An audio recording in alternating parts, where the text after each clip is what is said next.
They turned the Olympics into a survival experiment.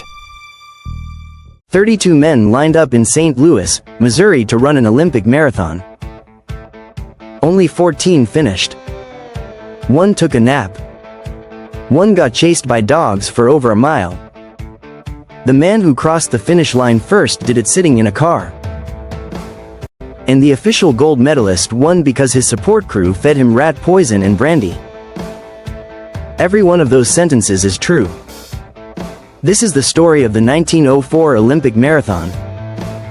Stay until the end, because the detail about what the race organizers deliberately did to the athletes changes this from a comedy of errors into something considerably darker. The games had originally been awarded to Chicago. Organizers moved them to St. Louis to coincide with the Louisiana Purchase Exposition. The idea was to treat athletic competition as a sideshow. Most European nations did not bother sending teams. The journey to Missouri was too expensive and too long. The competition was thin across nearly every sport. The race was scheduled for July 24th. The temperature that day was 90 degrees Fahrenheit. The course ran through the Missouri countryside, on unpaved roads chewed up by weeks of automobile and horse traffic. Every vehicle that passed kicked up thick clouds of red Missouri dust. That coated the runners, the officials, and the spectators at the same time. In some sections the dust was dense enough that runners could not see the road ahead of them. The course featured 7 hills steep enough that runners slowed to a walk just to get up them. The total elevation change across the 24.85-mile route was substantial. And for almost the entire race, there was only one water station. The marathon would serve as a scientific experiment in human endurance. Withholding water was deliberate. The logic came from a strain of early 20th century athletic thinking that treated the urge to drink during exertion as a weakness to overcome rather than a biological need to respect. The runners who assembled at the start were not the world's finest distance athletes. Several were running a marathon for the first time. The field included a handful of American club runners, a group of South African athletes, and an assortment of competitors whose qualifications for running 25 miles in the Missouri heat were questionable at best. Felix Carvajal was a Cuban postman from Havana. He had raised money for his trip by performing feats of distance running in the town square back home. He ran in his street clothes, which another athlete cut into makeshift shorts at the last minute. He had eaten almost nothing because he had no money for food. By every reasonable measure, Felix Carvajal was not ready to run an Olympic marathon. The gun went off at 3 in the afternoon. Within the first few miles, dust filled runners' lungs. Several competitors vomited from the combination of heat, dust, and exertion. An American runner named William Garcia was found collapsed on the roadside. He had inhaled so much dust it had coated his stomach lining. He was rushed to medical attention and nearly died. Several other athletes did not finish due to medical emergency rather than fatigue.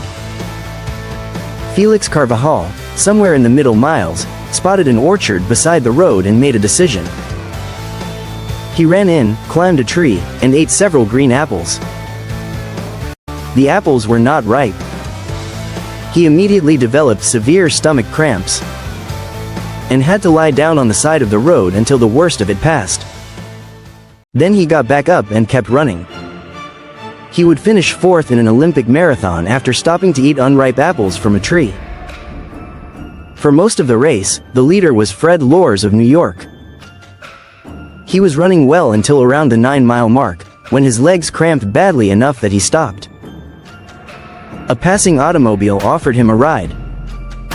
He took it and traveled approximately 11 miles in the car before his legs felt better. He got out, jogged the remaining miles to the finish, and crossed first. The crowd celebrated.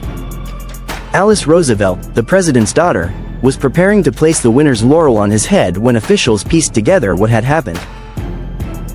Lors was disqualified. He claimed afterwards it had all been a joke. The man directly behind Lours was Thomas Hicks, a British-born American runner from Massachusetts. He had been out in the Missouri heat for hours and was deteriorating badly. His support crew had been managing his condition using what they considered legitimate stimulants. They gave him strychnine mixed with egg whites. Strychnine is derived from the seeds of the Strychnos nux vomica tree and was used in small doses as a stimulant at the time.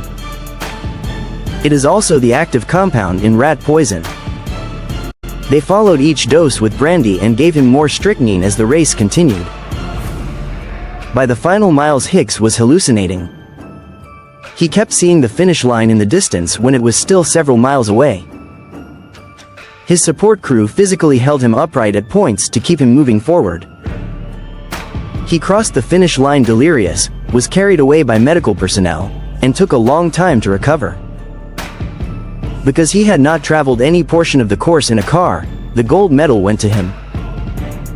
The official results listed Hicks first, Sherwood Hall second, Arthur Newton third, and Felix Carvajal fourth. Of 32 starters, 14 finished under their own power without disqualification or medical withdrawal. The American press covered the race with a mixture of horror and disbelief. The International Olympic Committee later acknowledged that the 1904 marathon was a failure. The deliberate withholding of water drew particular criticism. As an example of athletic administration operating well outside what was medically or ethically acceptable. Dr. Dawson published findings asserting the experiment had produced useful data on the limits of human endurance. The broader scientific community did not share his assessment. Carvajal was praised widely by the crowd on the day.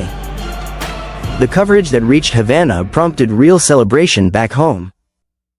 He had started in worse shape than any other competitor, stopped to rest mid-race, eaten fruit that made him sick, and still finished above most of the field.